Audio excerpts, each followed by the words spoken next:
Welcome back students.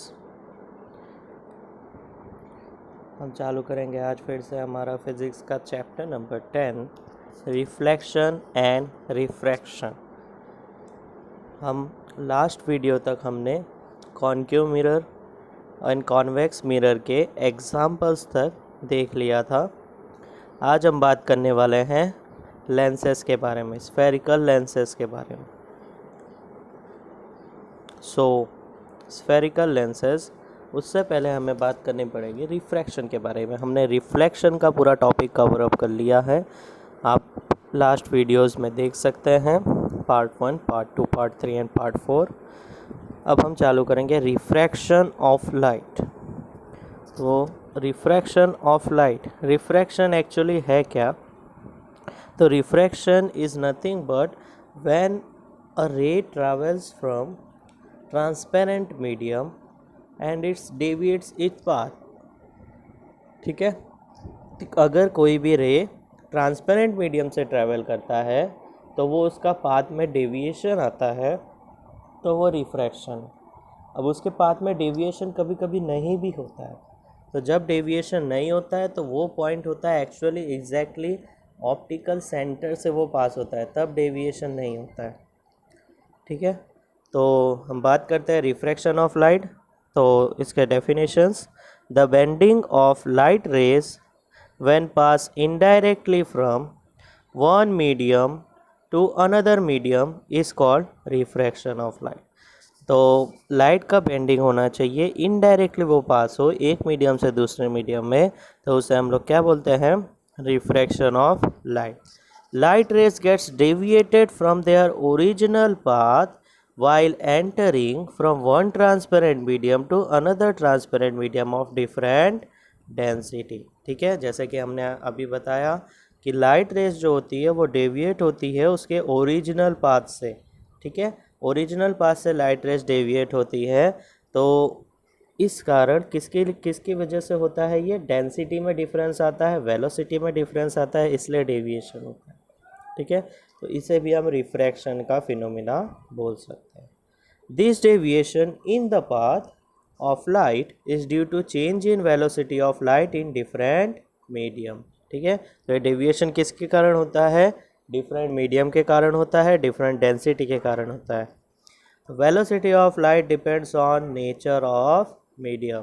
ठीक है, अब वेलोसिटी ऑफ लाइट किसके ऊपर डिपेंड करता है? कैसा नेचर है मीडियम का, उसकी डेंसिटी कैसी होगी। ठीक है, velocity is more in rarer medium than denser medium. ठीक है, तो वेलोसिटी रेयरर मीडियम में कम होती है और डेंसर मीडियम में ज़्यादा होती है। अब ये रेयरर और डेंसर मीडियम एक्चुअली में है क्या? तो रेयरर मीडियम वो मीडियम है जिसकी डेंसिटी काफ़ी कम होती है। ठीक है, जैसे कि हमने पार्टिकल्स के बारे में पढ़ा है, सॉलिड, लिक्विड एंड गैस। ठीक है, तो उसमें सबसे ज़्यादा डेंसिटी किसकी होती है? सॉलिड की। सबसे कम डेंसिटी एयर की। तो एयर के अंदर से लाइट कैसे होगी? बहुत फास्ट ट्रैवल करेगी क्योंकि उसके पार्टिकल्स काफ़ी दूर दूर हैं। ठीक है, और डेंसर मीडियम कौन से होते हैं? सॉलिड। सॉलिड की बात करें तो उसमें पार्टिकल्स बहुत ही क्लोजली पैक्ड होंगे, तो उसमें पार्टिकल कैसे ट्रैवल करेंगे, लाइट कैसे ट्रैवल करेगा? ठीक है, तो उसमें काफ़ी स्लो लाइट ट्रैवल करेगा। ठीक है, तो जितना ज़्यादा स्पेस होगा उतना ज़्यादा डेंसर मीडियम होगा। ठीक है, सॉरी, रेयरर मीडियम होगा। जितना कम स्पेस होगा पार्टिकल्स के बीच में उतना ज़्यादा डेंसर मीडियम होगा। ठीक है, नेक्स्ट एक एग्जांपल हम लोग देख लेते हैं कैसे बेंडिंग ऑफ लाइट होता है। तो पहले तो हमें एक मीडियम बनाना पड़ेगा। ठीक है, तो this is a medium, this is a medium, this is normal to the plane. तो हमने मीडियम बना दिया, normal to the surface draw कर दिया। ठीक है, अब हमें बताना है, अब हमें पहले यहाँ पे एक सिचुएशन दी है कि लाइट रेज जो है वो रेयरर मीडियम से डेंसर मीडियम में ट्रैवल कर रही है। ठीक है, तो रेयरर मीडियम में लाइट की स्पीड क्या होती है? ज़्यादा होती है। तो एक्चुअली में लाइट ऐसे स्ट्रेट ट्रैवल किया, लेकिन उसे एक्चुअली में यहाँ से ट्रैवल करना था स्ट्रेट पाथ में, लेकिन वो ट्रैवल कहाँ से कर रहा है? अंदर की तरफ से। ठीक है, अंदर की तरफ से। तो इसका मतलब क्या हुआ? When light ray travel from rare to denser it bends towards the normal. ठीक है, नॉर्मल की तरफ आएगा। जब लाइट रेज रेयरर मीडियम से डेंसर मीडियम में जाएंगे तो वो कहाँ पे जाएगा, नॉर्मल की तरफ जाएगा। क्यों ऐसा हो रहा है, क्योंकि उसके स्पीड में डिफरेंस आ रहा है। डेंसर में स्पीड क्या होती है, कम होती है।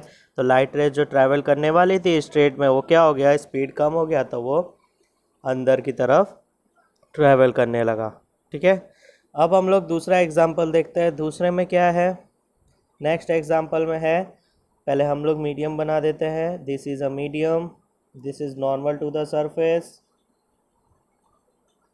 Normal to the surface. अब ये डेंसर मीडियम से रेयरर मीडियम में हमें जाना है। अब डेंसर मीडियम से रेयरर मीडियम में ट्रैवल करना है। तो डेंसर में तो स्पीड कम होगी, ऑब्वियस सी बात है। तो स्पीड कम होगी तो ऐसे ही से स्ट्रेट जाना था, लेकिन अब रेयरर में स्पीड ज़्यादा हो गई, तो स्पीड ज़्यादा हो गई तो उसने थोड़ा सा दूर ट्रैवल किया। ठीक है, तो when light rays travel from denser medium to rarer medium it bend away from the normal. ये दो फिनोमेना हमको अच्छी तरह कंपलसरी सबको आना चाहिए। क्यों, क्योंकि इससे पूरा रिफ्रैक्शन रिलेटेड है कि रेयरर मीडियम से डेंसर मीडियम में जाता है तो क्या होता है, टूवर्ड्स द नॉर्मल जाता है। ठीक है, टूवर्ड्स द नॉर्मल। और डेंसर से रेयरर आता है तो अवे फ्रॉम द नॉर्मल। ठीक है, ये दो कंसेप्ट हमें क्लियर रखने हैं। नेक्स्ट हम थोड़े टर्म्स देख लेते हैं कि लाइट जो होती है उसमें एक्चुअली कैसे कैसे टर्म्स होते हैं। इससे ज़्यादा टर्म्स नहीं आने वाले लाइट पूरे चैप्टर में। ठीक है, तो जो इसमें हमें सबसे पहले देखना है मीडियम। तो जो N1, N2 एंड N3 लिखा है, ये मीडियम के रिफ्रैक्टिव इंडेक्स है। वो लेटर और हम चैप्टर में डिस्कस करेंगे। तो ये डिफरेंट मीडियम्स हैं। N1 is air medium, N2 is glass medium. Suppose glass medium लेते हैं तो N3 क्या होगा, एयर मीडियम ही होगा, क्योंकि N1 और N3 दोनों सेम दिख रहे हैं हमें, तो दोनों एयर मीडियम हो गए। ठीक है, इसके बाद हम लोग आते हैं, हमने रिफ्लेक्शन में देखा था कि इंसिडेंट रे, रिफ्लेक्टेड रे और नॉर्मल, ये तीनों हम देख चुके हैं रिफ्लेक्शन के अंदर। ठीक है, इंसिडेंट रे क्या है, जो सरफेस पे रेज आती हैं उसे हम लोग इंसिडेंट रे बोलते हैं। जो सरफेस से रिवर्ट बैक होती है उसे हम लोग बोलते हैं रिफ्लेक्टेड रे। ठीक है, जो सरफेस से बाउंस होती है, कोई एक एंगल पे जाती है, उसे हम लोग रिफ्लेक्टेड रे बोलते हैं। ठीक है, नॉर्मल क्या है, point of incidence, point of reflection, मतलब ये वाला पॉइंट। ठीक है, ये पॉइंट से परपेंडिकुलर ड्रॉ करेंगे तो उसे हम लोग क्या बोलते हैं, नॉर्मल टू द सरफेस। तो यहाँ पे ये रहा नॉर्मल ड्रॉ हुआ है।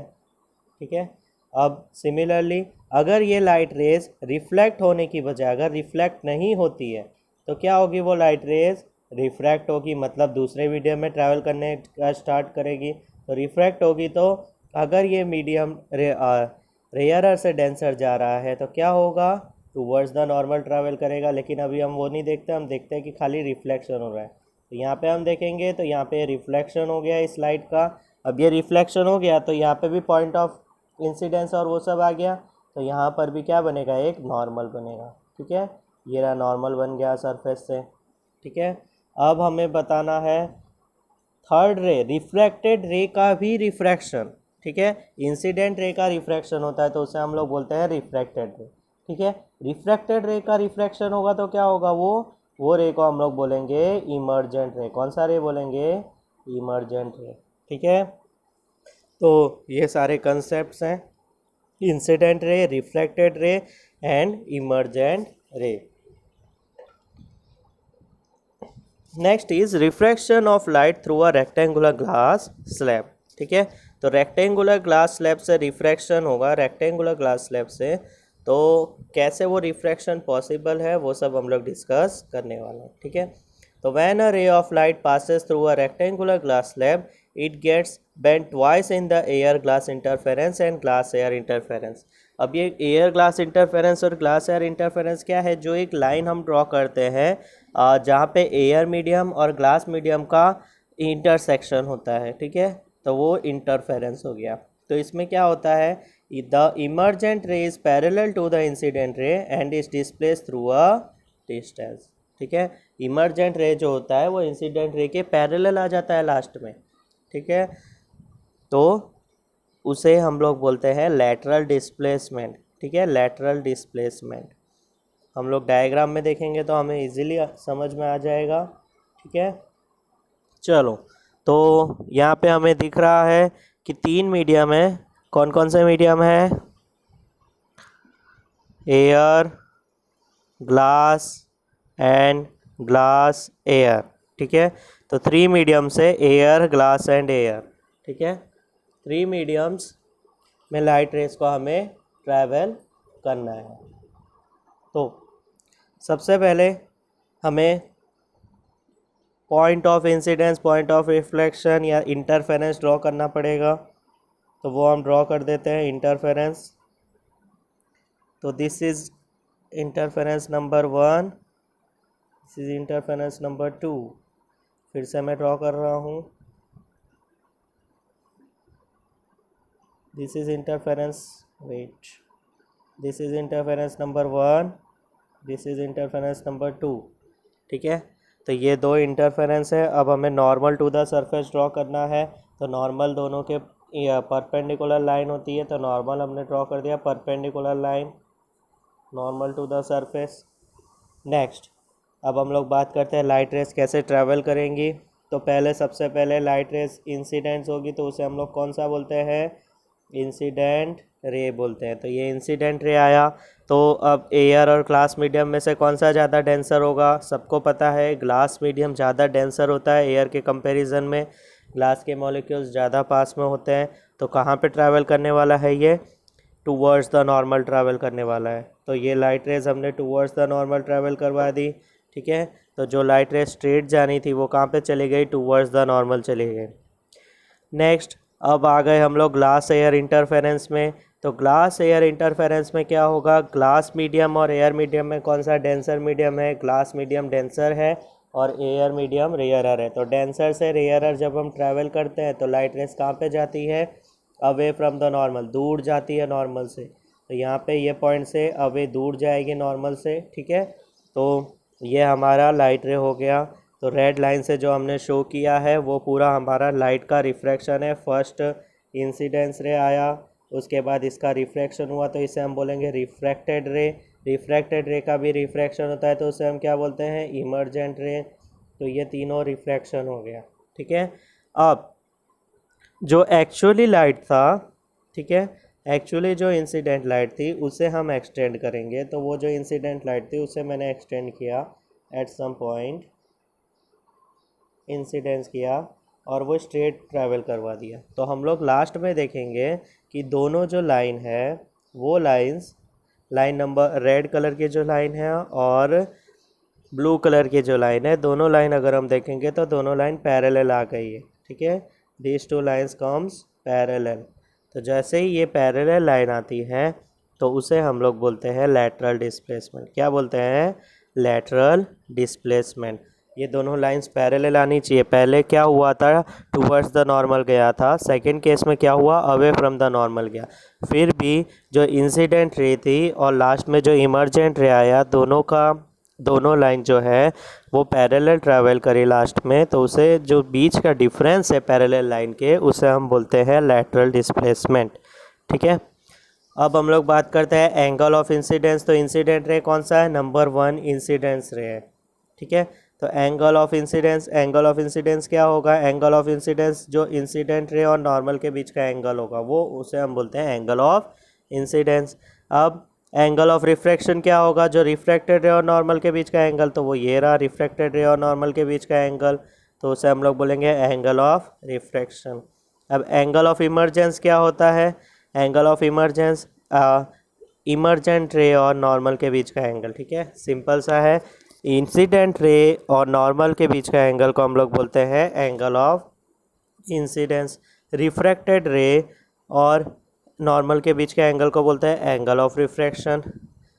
इमर्जेंट रे और नॉर्मल के बीच के एंगल को हम लोग बोलते हैं एंगल ऑफ इमर्जेंस। ठीक है, तो रेक्टेंगुलर ग्लास स्लैब से रिलेटेड पूरे टर्म्स सबको समझ आ गए हों।